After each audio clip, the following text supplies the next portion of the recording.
Hello everyone, स्वागत है आप सभी का। आज हम देखने वाले हैं अपने बीएनएस की सीरीज में आगे के सेक्शन 317 जिसमें है स्टोलन प्रॉपर्टी, चुराई हुई संपत्ति। अब इसके नाम से स्पष्ट है कि चुराई हुई संपत्ति वो संपत्ति है जो चोरी, एक्सटॉर्शन, चोरी, रॉबरी, डकैती, चीटिंग, इन सब के द्वारा जो प्रॉपर्टी प्राप्त की जाती है तो वही प्रॉपर्टी क्या कहलाती है? स्टोलन प्रॉपर्टी या चुराई हुई संपत्ति कहलाती है। ठीक है, चलिए देखते हैं इसकी definition. Property the possession whereof has been transferred by theft. किसके द्वारा ट्रांसफ़र की जाती है? थेफ्ट के द्वारा या एक्सटॉर्शन के द्वारा या रॉबरी के द्वारा या चीटिंग के द्वारा।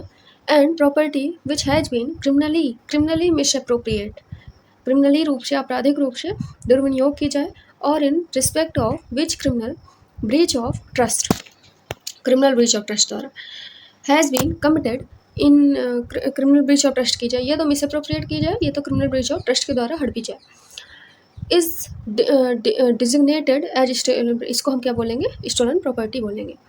Weather the transfer has been made और द मिसअप्रोप्रिएट और criminal breach of trust has been committed within और विदाउट इंडिया। देख रहे हैं, या तो इंडिया में हो या इंडिया के बाहर हो, उससे फ़र्क नहीं पड़ता।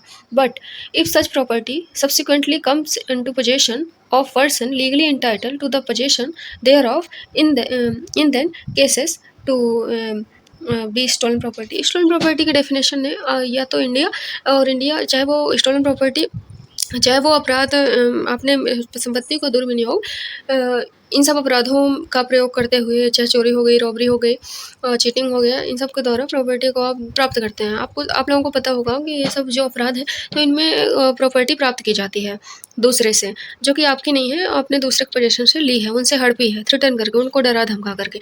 तो ऐसी प्रॉपर्टी को आप चाहे इंडिया में लें या इंडिया के बाहर लें, लेकिन सब्सिक्वेंटली वो प्रॉपर्टी आ ही जाती है उनके पोजेशन से, आपने उनके बाहर कर दिया, तो वो प्रॉपर्टी क्या कहलाएगी? स्टोलन प्रॉपर्टी कहलाएगी। इस सेक्शन का सेक्शन नंबर 317 में स्टोलन प्रॉपर्टी है, ये याद रखिएगा।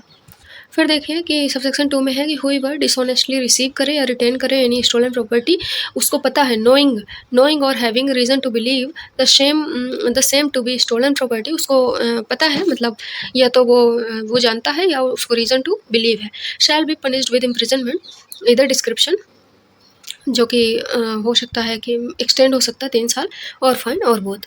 फिर सब सेक्शन 3 देखते हैं कि हुईवर डिसऑनेस्टली रिसीव और रिटेन करता है स्टोलन प्रॉपर्टी को, तो उसके लिए सज़ा इसमें बताई गई है। तो देखिए स्टोलन प्रॉपर्टी जो सेक्शन है ना, तो इसमें आपको बस स्टोलन प्रॉपर्टी की डेफिनेशन किस सेक्शन में है और कितनी सज़ा है लगभग, इतना बस जानना ही इंपॉर्टेंट है। बाकी इन सब सेक्शन को आप कैसे याद करेंगे, बस इनका ये ध्यान रख करके कि सब सेक्शन 3 में रिसीव और रिटेन स्टोलन प्रॉपर्टी है, कि आप स्टोलन प्रॉपर्टी जानते हुए भी आप प्रॉपर्टी को प्राप्त करते हैं, जानते हैं कि इसको डकैती से प्रॉपर्टी आई है, रॉबरी से आई है, चीटिंग के द्वारा आई है, फिर भी उस प्रॉपर्टी को आप रख लेते हैं, वही लिखा है इसमें, ठीक है ना।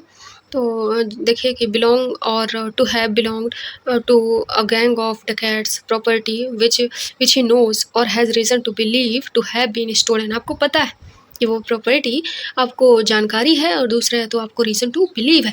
ये कैसे हो सकता है? जानकारी हो मतलब इन द सेंस आपको पता है कि आपका मित्र पकड़ा गया है, आपका मित्र खुद बताया आपको कि उसने ये चुराई हुई बाइक है, इसको तुम रख लो क्योंकि मेरे घर में तो पुलिस रेड ना मार दे, ठीक है, तो आपने रख लिया, आपको पता है अभी, ठीक है, आपको जानकारी है। रीज़न टू बिलीव क्या होता है?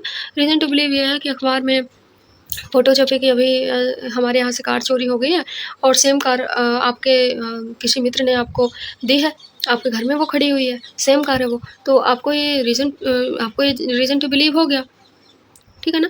तो ये होता है, तो इसके लिए 10 साल की सज़ा है और इसके लिए फ़ाइन भी है। फिर सब सेक्शन 4 है कि हुईवर हैबिचुअली रिसीव, हैबिचुअली मतलब आप हमेशा ही प्राप्त करते हैं संपत्ति को, habitually receive or deal in property which he knows or has reason to believe to be stolen property, तो इसके लिए आपको पनिशमेंट है 10 साल प्लस फ़ाइन है।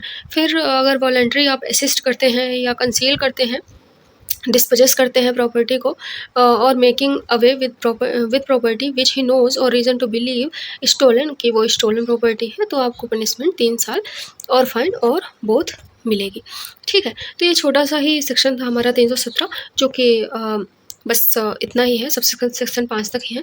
तो बस हम आज की क्लास को यहीं एंड करते हैं, और नेक्स्ट क्लास में हम चीटिंग को डिस्कस करने वाले हैं, ठीक है। Thank you so much everyone.